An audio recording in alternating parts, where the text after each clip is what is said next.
तो आज की क्लास में हम बात करने वाले हैं, वैसे देखो अगर as far as CBSE is concern तो कैपेसिटर कंप्लीट हो चुका है। आज का लेक्चर और कल का लेक्चर, आज का लेक्चर प्योरली मैं फिर कह रहा हूँ जो बच्चा जेई एडवांस की तैयारी कर रहा है ना उसके लिए, नहीं तो जेई मेंस में भी बहुत रेयरली पूछा जाए नहीं तो बहुत रेयरली पूछा जाता है। और सेकेंडली सीबीएसई के लिए तो ये समझ के चलना कि आज का कोई ज़्यादा लॉजिक बनता नहीं, तो कंप्लीटली आपके लिए जेई के लिए ये वाला लेक्चर है। कल का लेक्चर भी सेम वैसे ही, अगर हम खाली सीबीएसई के लिए अपीयर करने जा रहे हैं तो कल तक हमारा कैपेसिटर कंप्लीट हो गया है, जितना पढ़ा गया है उसको रिवाइज कर लो, मंडे को टेस्ट के लिए तैयार रहो, ठीक है। आज हम बात करेंगे, याद करो कल और परसों 2 दिन के लेक्चर में हम लोग बात कर रहे थे डाइलेक्ट्रिक।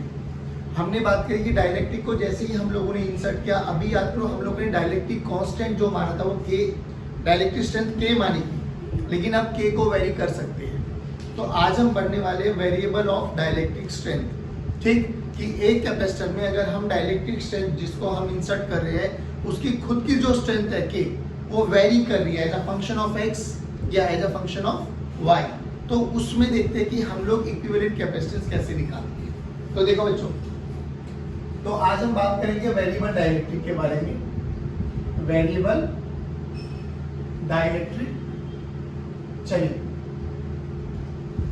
देखो अब इसको ना थोड़ा सा 3D में व्यू करने की कोशिश करना। लेट्स से मेरे पास एक कैपेसिटर है, तो हम लोग बात कर रहे थे कैपेसिटर की प्लेट्स ना, तो ये एक कैपेसिटर की प्लेट है, ऐसी एक प्लेट यहाँ पे लगाई, ठीक है ना, और इनके बीच में हमें क्या इंसर्ट करना है, डाइलेक्ट्रिक। बात समझ में आ गई। लेकिन अब जो डाइलेक्ट्रिक इंसर्ट करने वाले हैं वो वेरी कर रहा है। अभी तक जितने भी हम लोगों ने बात करी है वो सारे के सारे क्या थे, कांस्टेंट, या तो पार्शियली फील्ड किए थे या हाफ फील्ड किए थे या कंप्लीटली फील्ड किए थे, जैसे भी किए थे। तो कैपेसिटेंस इंक्रीज हो रही थी हर केस में। लेकिन आज हम बात करने वाले हैं वेरिएबल डाइलेक्ट्रिक। डायरेक्ट बात करें कि मेरे पास एक डाइलेक्ट्रिक है, मतलब एक कैपेसिटर की प्लेट है। अब ये जो प्लेट में बचा है, it may be square plate with rectangular plate, same ऐसी ही प्लेट हम लोगों ने दूसरी मानी। अभी बताओ क्या मान के चले, स्क्वायर या रेक्टेंगल? मान लो ना, लेट अस सपोज मान लेते हैं ये हमारे पास y एक्सिस बच्चों और ये हमारे पास x एक्सिस, और इसके अंदर जो हम लोगों ने डाइलेक्ट्रिक को इंसर्ट किया गया है, ये डाइलेक्ट्रिक मान लो, ये हमारे पास dielectric, and that dielectric is vary with x के रिस्पेक्ट में भी वेरी करेगा। और अब देखो अगर x के रिस्पेक्ट में वेरी करा तो k as a function of x मिल जाएगा, और y के रिस्पेक्ट में वेरी करेगा तो k as a function of, हम जनरल के बारे में बात कर लेते हैं, कोई भी फंक्शन दे दे हमें, हमारा तो बेसिक एक फॉर्मूला बन जाएगा, उसमें उस फंक्शन को रखना है, देखते हैं क्या होता है। अब एक बार बताओ, तो हम बात करते हैं लेट जो k as a function of x हमारा वेरी कर रहा है, तो अगर यहाँ से लेके यहाँ तक x एक्सिस ये है, जैसे जैसे आप आगे चलते जा रहे हो k वेरी करता जा रहा है, हो सकता है कि इंक्रीज करे, हो सकता है कि डिक्रीज करे। तो कैसे करते हैं हम इसमें, तो x पे जाके dx का एक छोटा सा एलिमेंट चूज कर लो। अभी हमने माना कि जो ये हमारी प्लेट है बच्चों, स्क्वायर प्लेट भी मान सकते हो आप लोग, रेक्टेंगल प्लेट भी मान लेते हो, जो मानना है मान लो। स्क्वायर प्लेट जिसकी साइड लेंथ क्या है बच्चों, l। अगर रेक्टेंगल प्लेट माननी है तो एक को a मान लो, एक को b मान लो, या एक को l मान लो, एक को b मान लो, that is totally entirely your wish, या जो एग्जामिनर आपको देगा। इन दोनों प्लेट्स के बीच का जो सेपरेशन है दैट इज d, ठीक है। अभी अपन स्क्वायर प्लेट मान के चले, तो अगर मैंने x पे जाके dx का एक छोटा सा स्ट्रिप चूज करूं, तो देखो प्लेट पे ये वाला एक छोटा सा एरिया लिया मैंने, ऊपर ये लिया और इधर ये लिया। बोलो समझ में आया बच्चों? क्या ऐसे ऐसे n नंबर ऑफ कैपेसिटर का कॉम्बिनेशन होगा? अच्छा अब ये बताओ, जो n कैपेसिटर्स होंगे ये वाले, ऐसे ऐसी जो n कैपेसिटर्स होंगे उनका कॉम्बिनेशन बताओ, सीरीज या पैरेलल? ध्यान से देखो,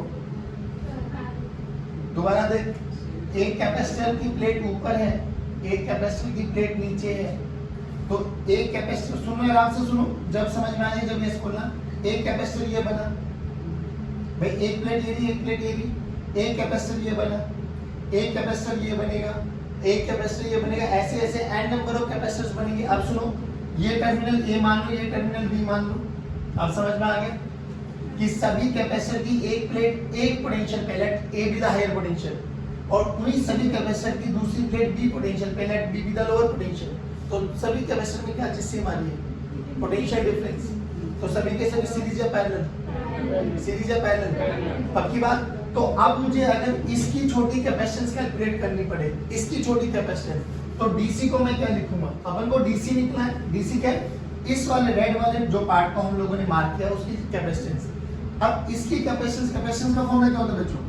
epsilon naught A by D. Dielectric को इंसर्ट कर दिया तो के, डन है ना? अब देखो ध्यान से, डीसी की वैल्यू लिखो एप्सिलॉन नॉट।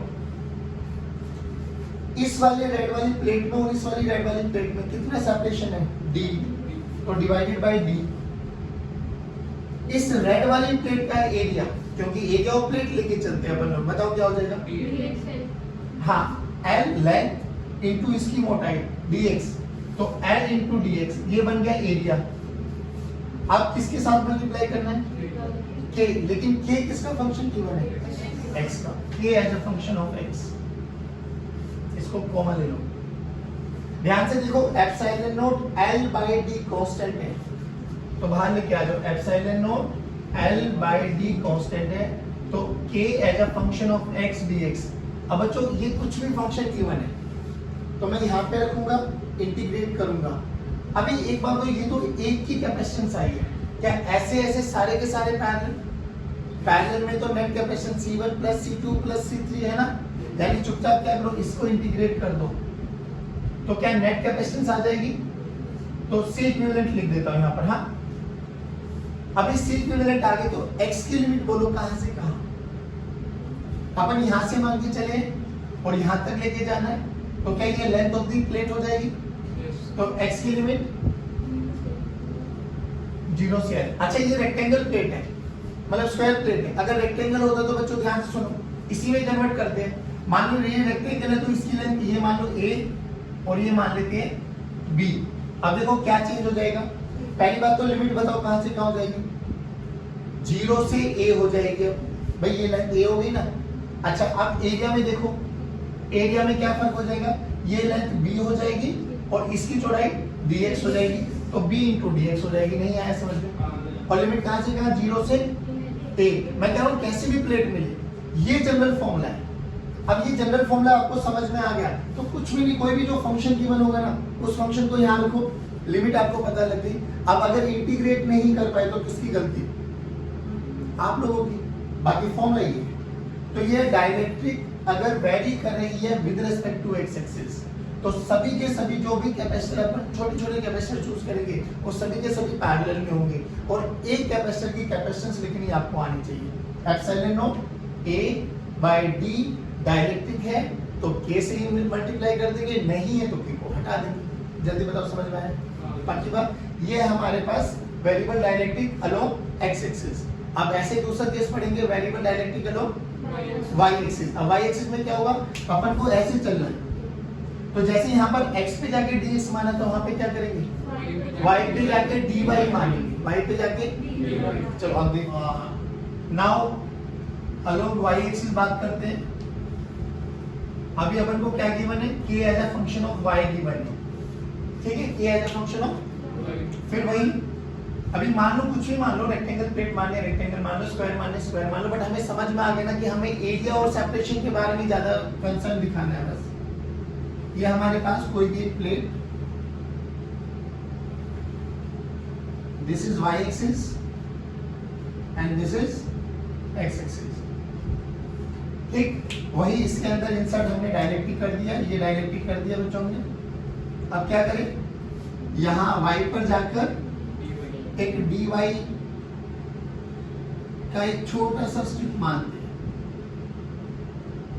ये हमने स्क्वायर प्लेट मानी बच्चों, square plate with side L। चलो अभी मतलब जो ये छोटा सा कैपेसिटर चूज किया है, जब आप ये, अब प्लीज इस चीज को ध्यान रखना, ये एक प्लेट है ऊपर वाली, नीचे वाली एक प्लेट है, और इसके पूरे के अंदर क्या डाला हुआ है? डाइलेक्ट्रिक। तो जब आप लोग एक छोटी सी स्ट्रिप लोगे ना, स्ट्रिप लोगे, ध्यान से देखना, छोटी सी स्ट्रिप, ये पूरा का पूरा कटने वाला है, ये पूरा हाथ समझो, ऊपर वाली प्लेट, ये नीचे वाली प्लेट समझो, और इसके अंदर हमने ये डाल दिया डाइलेक्ट्रिक। तो जब इसमें आप छोटा सा एलिमेंट चूज करोगे तो ये पूरी की पूरी लेयर हटेगी। बात समझ में आ रही है? पूरी की पूरी लेयर। तो सोचो अगर ये पूरी की पूरी लेयर हटी तो इसकी कैपेसिटेंस बताओ, इसकी कैपेसिटेंस, वही सेपरेशन डी मान लो, छोटी सी कैपेसिटेंस बताओ dc. Epsilon naught by d बोलो कितना आएगा? नहीं, डी वाई। ये एक प्लेट है। ऐसे ऐसे जितने भी कैपेसिटर लगेंगे वो सारे के सारे बताओ कैसे कॉम्बिनेशन में आएंगे? मैं बताता हूँ, आई टेल यू। सीरीज। अभी समझो दूसरी बात, एक फिर दोबारा एनालाइज करो। ये वाली प्लेट ये है, ये वाली प्लेट ये है, इसके बीच में डाइलेक्ट्रिक डाला हुआ है। बात समझ में आ गई? अब डाइलेक्ट्रिक को ऐसे कट कर रहे हैं। सोचो ये मेरे हाथ की एक लेयर हटा दी आपने, तो एक कैपेसिटर हटा, ऐसा दूसरा कैपेसिटर हटा, तीसरा कैपेसिटर हटा, चौथा हटा, पांचवा हटा, तो तुम्हें एक कॉम्बिनेशन ही समझ में आ रहा है। ये एक कैपेसिटर बनाना छोटा, इसकी एक लोअर प्लेट नीचे, एक ऊपर प्लेट हायर, दूसरे की लोअर इसके हायर के साथ अटैच है, तो ये कौन सा कॉम्बिनेशन बना? आई नहीं समझ में? दोबारा देखो, ये हायर प्लेट और ये लोअर प्लेट, और बीच में मान लो कोई भी हार्ड मटेरियल है, अपन को ऐसे स्लाइस करानी है इनकी, तो जितनी भी स्लाइस करेंगे उतने ही कैपेसिटर बनेंगे, DC DC DC DC. But ये जो डीसी डीसी का कॉम्बिनेशन है ये कैसे है? सीरीज या parallel? Series combination. Series combination आप एक डीसी को लिखवाओ तो एप्सिलॉन, अब एक कैपेसिटर ये बना, इसकी ये वाली विड्थ कितनी है? डी वाई, तो डी की वैल्यू अब डी वाई आ गई, नहीं आया। और प्लेट का एरिया कितना हो जाएगा? जो इसकी प्लेट है एल स्क्वायर, अरे नहीं आया भाई, पक्का? तो बी की वैल्यू कितनी आ गई? डी वाई, एप्सिलॉन नॉट नीचे डी आ गया इनटू ए, ए कितना हो जाएगा? Area of the plate. अब अगर रेक्टेंगल माना है तो ए इंटू बी आ जाएगा, स्क्वायर माना है तो साइड स्क्वायर आ जाएगा, व्हाटएवर जो भी माना है। लेट्स यहाँ पे एल स्क्वायर मान लेते हैं। बात समझ में आई? अब इनटू के यूज करना है ना, तो k as a function of y. लेकिन बच्चों ये डीसी एक आया है, क्या ऐसे ऐसे बहुत सारे डीसी लगे हुए हैं? डीसी वाले तो छोटी सी कैपेसिटेंस, और सभी के सभी कैपेसिटेंस किसमें लगी हुई है? सीरीज। सीरीज में बोलो सी इक्विवेलेंट कैसे निकालते हैं? 1 बाय सी। बहुत बढ़िया। तो 1 बाय सी इक्विवेलेंट कैसे निकालोगे बच्चों? 1 बाय डीसी का इंटीग्रेशन, नहीं आया? 1 बाय डीसी का, अब डीसी की वैल्यू रख दो यहाँ पर, देखो ये डी वाई ऊपर चला जाएगा, epsilon naught L square into के as a function of y की लिमिट बोलो, y की लिमिट जीरो से ध्यान से देख, जीरो से d, जीरो से y की वैल्यू जीरो से d।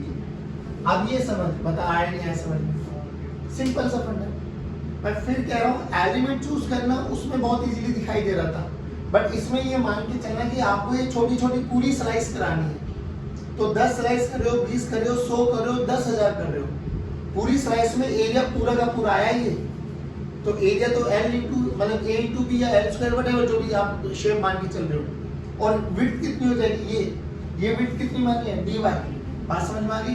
तो epsilon naught A by d into k रखो, सीरीज कॉम्बिनेशन है तो 1 बाय सी इक्विवेलेंट है, तो इन सबको 1 by DC 1 by DC 1 by DC 1 by DC add करेंगे। ऐड करने का तरीका क्या? इंटीग्रेट कर दो, लिमिट रखो, जो भी फंक्शन अब यहाँ पे गिवन होगा उस फंक्शन को इंटीग्रेट करना है, लिमिट पुट करना है, you will get the equivalent capacity. जल्दी बताइए आया नहीं ऐसा? पक्की बात? डन। अब याद करो जब आपको डाइलेक्ट्रिक का इंसर्शन बता रहा था मैं आपको, तो मैंने बोलता डाइलेक्ट्रिक के इंसर्शन में ना अपन एक फोर्स के बारे में बात करेंगे, फोर्स और डाइलेक्ट्रिक।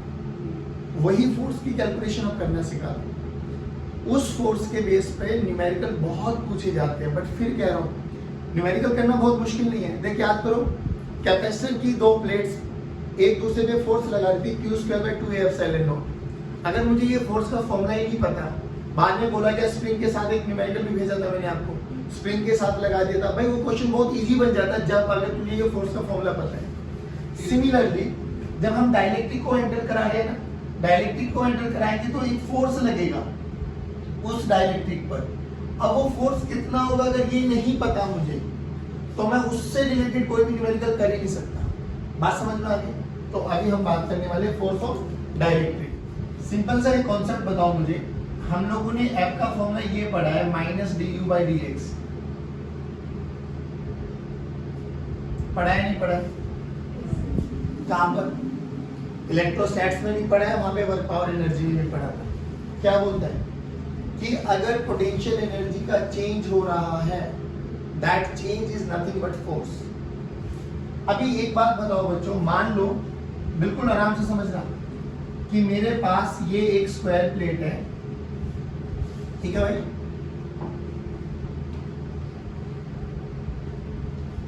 इसको मैंने डाइलेक्ट्रिक को इंसर्ट कर रहा हूं एट कांस्टेंट पोटेंशियल। डाइलेक्ट्रिक को इंसर्ट कर रहे हैं कांस्टेंट पोटेंशियल पर, उस केस में अपन को फोर्स की कैलकुलेशन करनी है। स्टैंडर्ड तरीका, रिजल्ट याद कर लेना, result is very very important. But अगर प्रोसेस समझ में आ जाएगी तो कोई दुखी, मतलब कोई दुख की बात नहीं है। तो insertion of dielectric at constant potential, उस केस में कितना फोर्स लग रहा है वो बात करें। अभी बाबू, ये वाली प्लेट है, मान लो स्क्वायर प्लेट है, let's say this is square plate of side length L। इन दोनों प्लेट्स के बीच का सेपरेशन d मान लिया बच्चों, और V वोल्ट से लगाया गया। जल्दी बताओ, V वोल्ट कांस्टेंट पोटेंशियल पे लगाने से क्या क्या फर्क पड़ता है? कैपेसिटेंस बढ़ जाती है, घट जाती है? बढ़ जाती है, के टाइम्स। डन है। Electric field constant, potential constant है भाई, तो इलेक्ट्रिक फील्ड भी, चार्ज बढ़ जाता है के टाइम्स, पोटेंशियल एनर्जी बढ़ जाती है के टाइम्स। मैं ये नहीं कह रहा कि बढ़ रही है, बट मैं ये कह रहा हूँ कि अगर पोटेंशियल है तो जो भी इनिशियल एनर्जी रही होगी उसमें चेंज तो आया होगा, और वो चेंज, बेटा इधर देख, वो चेंज जैसे आप लोग डाइलेक्ट्रिक को इंसर्ट कर रहे हो, डाइलेक्ट्रिक को इंसर्ट करोगे तो कैपेसिटेंस चेंज होगी, कैपेसिटेंस चेंज होगी तो आपके पास पोटेंशियल एनर्जी चेंज होगी। क्यों? क्योंकि कांस्टेंट पोटेंशियल पे आपके पास फॉर्मूला क्या है पोटेंशियल एनर्जी का? 1/2 CV²। V कांस्टेंट है, 1/2 कांस्टेंट है। डाइलेक्ट्रिक को जैसे जैसे इंसर्ट करोगे, मान लो डाइलेक्ट्रिक अभी यहाँ तक पहुंचा तो कैपेसिटेंस अलग बनी, यहाँ तक पहुंचा तो कैपेसिटेंस और चेंज हो गई, यहाँ तक पहुंचा तो कैपेसिटेंस और चेंज हो गई, पूरा एंटर कर गया तो कैपेसिटेंस और चेंज हो गई। तो जैसे जैसे इसमें डाइलेक्ट्रिक एंटर करते जा रहे हैं, क्या C इक्विवेलेंट चेंज हो रहा है? ऐसे हो रहा है ना। अब एक चीज और बता दो जल्दी जल्दी, मान लो मैंने इसमें आधे में डाइलेक्ट्रिक डाला और आधे में एयर छोड़ दिया, आधे में डाइलेक्ट्रिक डाला और आधे में एयर छोड़ दिया, तो कितने कैपेसिटर? ये आधे में डाइलेक्ट्रिक डाल दिया, इधर वाले पोर्शन में डाइलेक्ट्रिक है, इधर वाले में एयर, तो कितने नंबर ऑफ कैपेसिटर? 2। तो दोनों के दोनों कैपेसिटर सीरीज या पैरेलल? Parallel combination. अभी सुनो, वो क्यों बता रहा हूं, इधर सुन। क्योंकि जैसे जैसे डाइलेक्ट्रिक को मैं आगे इंसर्ट करता जाऊंगा, x चेंज होता चला जाएगा, x चेंज होता चला जाएगा तो C चेंज होता चला जाएगा, C चेंज होता चला जाएगा तो एनर्जी चेंज होती चली जाएगी। अगर मुझे यही एनर्जी पता लग गई तो मेरा F तो निकल गया ना, डायरेक्ट नहीं आया। अभी मैं ये मान के चल रहा हूँ कि बच्चों जो इसकी डायमेंशन है ना, वही डाइलेक्ट्रिक की डायमेंशन है, सेम डायमेंशन का मैंने डाइलेक्ट्रिक इंसर्ट करना है। अब एक चीज और बताओ, यहाँ पर प्लस प्लस प्लस चार्जेस आ गए और यहाँ पर ये हायर प्लेट के साथ है, ये लोअर प्लेट के साथ है। जब अपन इसमें डाइलेक्ट्रिक को इंसर्ट करेंगे तो डाइलेक्ट्रिक में इंडक्शन होता है, इंड्यूस चार्जेस आ जाते हैं, इस वाली प्लेट पे माइनस आ जाएंगे, इस वाली प्लेट पे प्लस आ जाएंगे, तो एक फोर्स लगाते हैं। बात समझ में आ रही ना? वही फोर्स इसको नीचे की तरफ ड्रैग करेगा। अगर हमें इसमें एक्सेलरेशन नहीं लेके आना तो अपन को F एक्सटर्नल भी उतना ही लगाना पड़ेगा। नहीं आया ना समझ में? इसका 2 डायमेंशनल व्यू देखो, 2 डायमेंशनल व्यू तो अभी तक हम पढ़ते ही आ रहे थे। ये वो कैपेसिटर है बच्चों, ये हमने प्लेट लगा दी जिसका पोटेंशियल V है, और इसके अंदर क्या इंसर्ट करना है अपन को? डाइलेक्ट्रिक। देख लो आराम से, बहुत इजी सा तरीका है। देखो ये डाइलेक्ट्रिक मान लिया, यहाँ पर पॉजिटिव पॉजिटिव चार्जेस, यहाँ पर नेगेटिव नेगेटिव, तो यहाँ पर माइनस सिग्मा आई आ गया था, यहाँ पे प्लस सिग्मा आई आ गया था, जिसके कारण इस पे एक फोर्स लगा था। अपन को अगर इसमें कोई एक्सेलरेशन नहीं लेके आने देना तो एक्सटर्नल पीछे लगाना पड़ेगा, और वर्क बाय एक्सटर्नल आप लोग दोनों ही केसेस में पढ़ चुके हो। बात समझ में आई ना? अब इधर आओ, मान के चल लेते हैं कि जो अपन ने डाइलेक्ट्रिक को इंसर्ट कराया है ना बच्चों, वो यहाँ x पर एंटर कर चुका है। अगर ये लेंथ L है, क्योंकि हमने स्क्वायर प्लेट मानी है बच्चों, तू रेक्टेंगल प्लेट भी मान सकता है क्या? बिल्कुल मान ले। तो ये A हो जाएगा, ये B हो जाएगा। तो जहां मैं अब इसमें चेंज करूंगा वो ऑटोमेटिकली वैसे चेंज होता चला जाएगा। तो ये बताओ ये कितना हो जाएगा L माइनस एक्स, ये कितना हो जाएगा भाई मैंने x में डाइलेक्ट्रिक को इंसर्ट कर दिया और ये मान के चले कि डाइलेक्ट्रिक की जो डायमेंशन है वो कैपेसिटर की डायमेंशन के बराबर है, तो ऐसे मान के चलो देखना अच्छा सा बन जाए। हाँ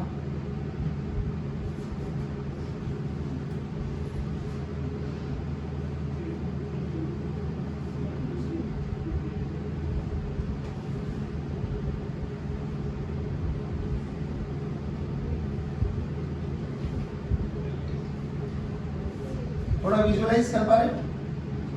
ये डायलेक्ट, ये ब्लू वाला डायलेक्ट्रिक है, ये धीरे धीरे इसमें एंटर करता जाएगा। चलो अभी अपन ने जब माना ए इसमें एंटर कर गया इतने में डायलेक्ट्रिक, ठीक है भाई आ जाओ। तो रियलिटी में हमने क्या देखा कि जैसे इसमें डायलेक्ट्रिक को एंटर करेंगे तो सी चेंज होगा। एनर्जी का फॉर्मूला बोलो, हाफ सी इक्विवेलेंट लिख देता हूं वी स्क्वायर, क्योंकि डायलेक्ट्रिक को एंटर करोगे तो क्या होगा। तो हमने बात करी जैसे इसमें डायलेक्ट्रिक को इंसर्ट किया कराया गया तो ध्यान से देखो इसमें दो कैपेसिटर बन गए। एक कैपेसिटर वो जिसमें x की लेंथ में डायलेक्ट्रिक को इंसर्ट कर दिया गया, एक कैपेसिटर वो जो बाकी में एयर बचा हुआ है। तो अगर मैं बात करूं ये भी इनके दोनों का बीच का सेपरेशन d डन। तो देख C1 मान लेता हूं इसको और C2 मान लेता हूं इसको, और ये कंफर्म है कि C1 C2 पैरेलल में। तो C इक्विवेलेंट कैसे निकालूंगा मैं, तो C इक्विवेलेंट क्या आ जाएगा बच्चों C1 प्लस, तो C1 निकालो, C1 निकालो तो C1 का फॉर्मूला क्या आ जाएगा बच्चों एप्सिलॉन नॉट, डायलेक्ट्रिक को मान लो K जो इसकी स्ट्रेंथ है, तो epsilon naught K by D, इन दोनों प्लेट का सेपरेशन है D। अब इनटू एरिया बताओ पहले वाले का, L इंटू x, भाई x इसकी विड्थ आ गई, L इसकी लेंथ हो गई, तो L इंटू x, ये C1 आ गए।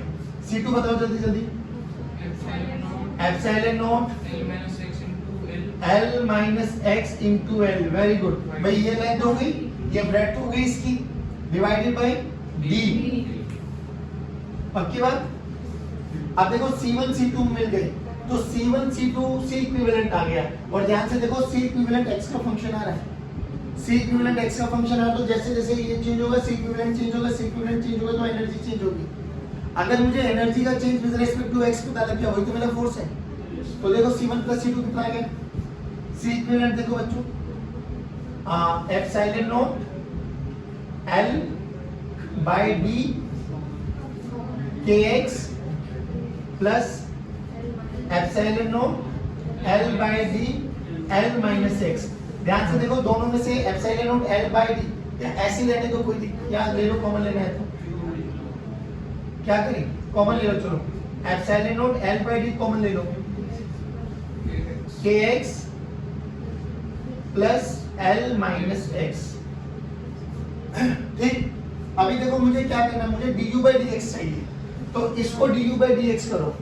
तो देखो 1/2 कांस्टेंट है, b कांस्टेंट है, क्योंकि हम कांस्टेंट पोटेंशियल के बारे में बात कर रहे हैं। तो इसको डिफरेंशिएट करो एक बार, du by dx this is equals to 1/2 into v square dc equivalent by dx। नहीं आया बच्चों, यही तो चाहिए ना मुझे, क्योंकि c तो वैल्यू कर रहा है मेरा। अब क्या मैं इस फंक्शन को x के रिस्पेक्ट में डिफरेंशिएट नहीं कर सकता? ध्यान से देख करोगे तो a वाली टर्म देखो इसके साथ x आएगा, इसके साथ x आएगा, ये epsilon naught L square by D, ये तो कांस्टेंट टर्म है, तो इसका डिफरेंशिएशन 0। तो dc इक्विवेलेंट बाय dx देखो epsilon naught L by D into k, x का with respect to x 1 plus L का 0 फिर माइनस 1 है ना, तो माइनस लगा दो इसको, epsilon naught L by D।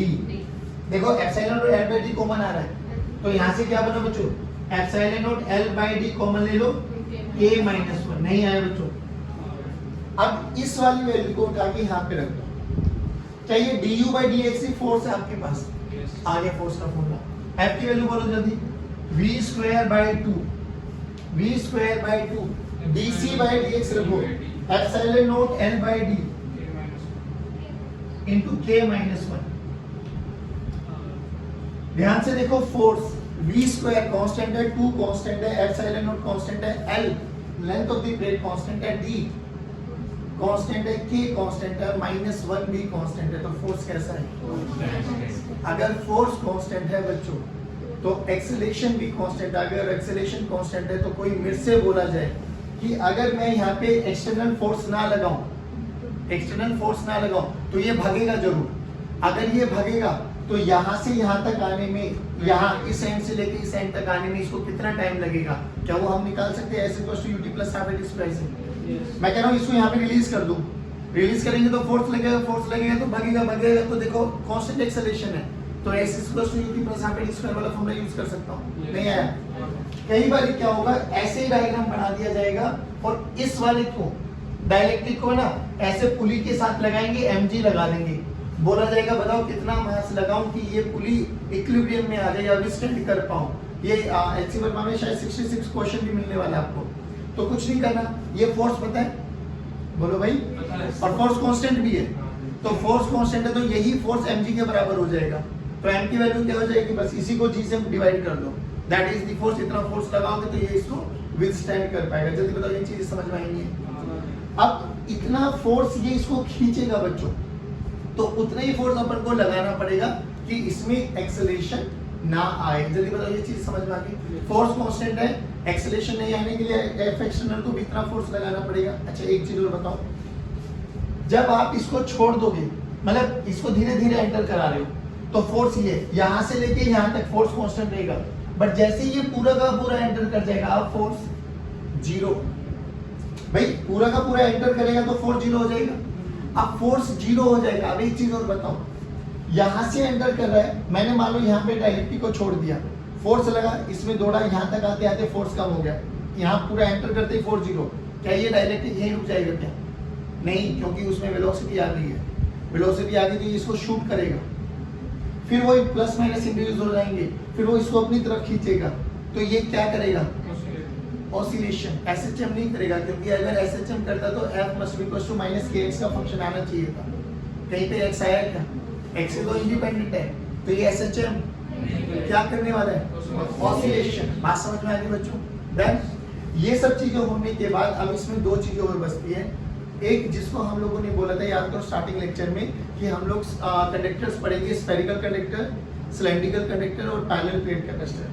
हमारे सिलेबस में रिकमेंडेड है पैरेलल प्लेट कैपेसिटर, बट अगर आप न्यूमेरिकल देखोगे ना, इवन एसएलआर भी देखोगे आप लोग, तो उसमें भी आपके पास सिलेंड्रिकल और ये स्फेरिकल कैपेसिटर ने इसके बेस पर एक दो न्यूमेरिकल पूछे गए, एनसीईआरटी में भी पूछे गए।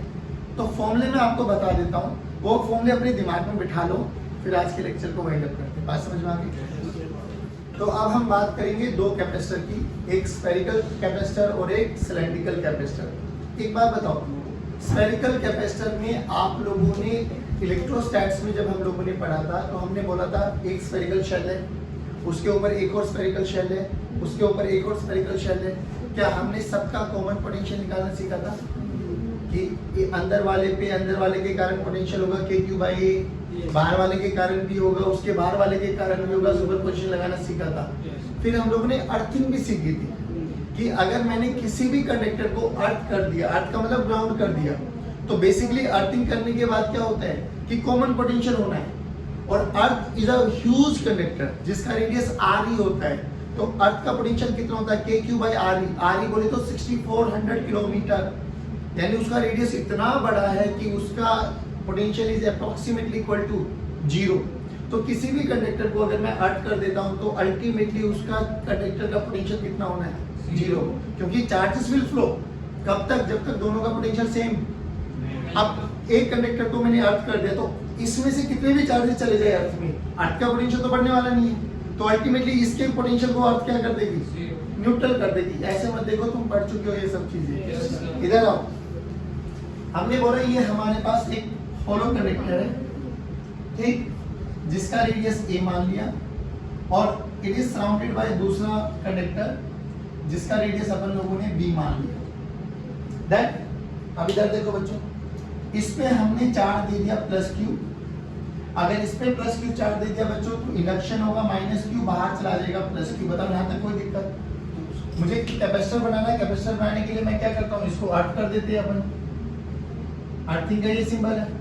अब जैसे ही अर्थिंग कर दी बच्चों, तो ये जितना भी बाहर वाला चार्ज है ये तो सब ट्रांसफर हो गया, तो बाहर चार्ज कितना बना, जीरो। बाहर चार्ज जीरो बना तो बाहर पोटेंशियल भी कितना बना, जीरो। इलेक्ट्रिक फील्ड भी कितनी बनी। तो ध्यान से देखो, क्या ये सारा का सारा चार्ज इस पे डिस्ट्रीब्यूट हो जाएगा बच्चों? इसके कारण क्या यहाँ पे सारे पे माइनस चार्ज इंड्यूस हो जाएंगे? अब ध्यान से देखो, अगर ये माइनस चार्ज यहाँ पे इंड्यूस हो गए तो क्या इलेक्ट्रिक फील्ड केवल इसी रीजन में लाई कर गई? तो कैपेसिटर का मेन मोटिव तो यही है कि इलेक्ट्रिक फील्ड एक कंफाइंड रीजन में रहे। तभी तो अपन लोगों को कैपेसिटेंस पढ़नी थी कि एनर्जी कंफाइंड रीजन में रहे, वरना एक खाली कंडक्टर भी एक हमारे पास कैपेसिटर था जिसकी capacitance 4 pi epsilon not into are आई थी।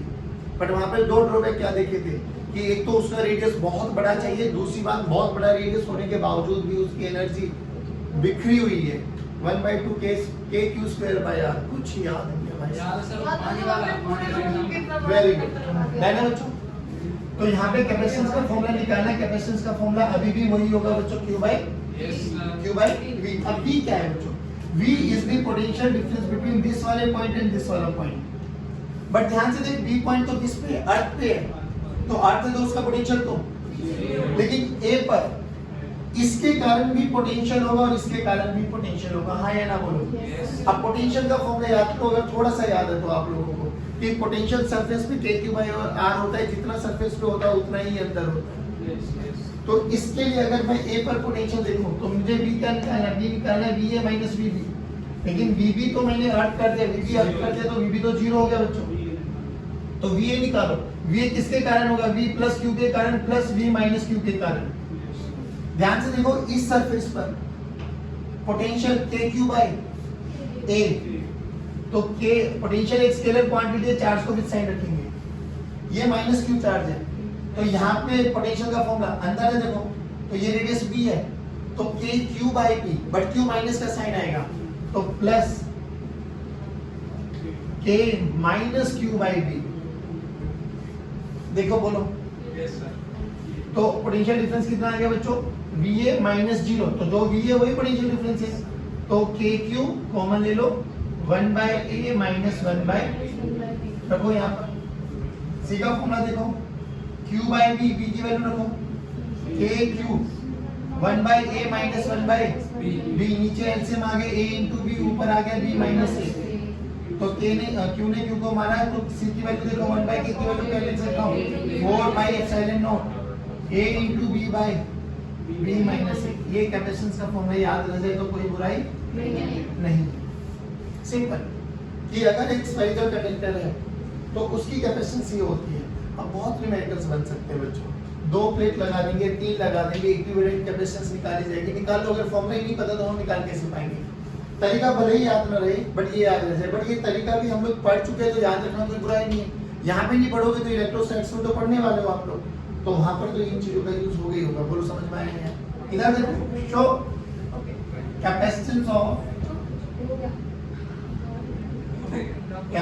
Of cylindrical capacitor. आओ बच्चों, ये हमने एक पोलो वायर ली,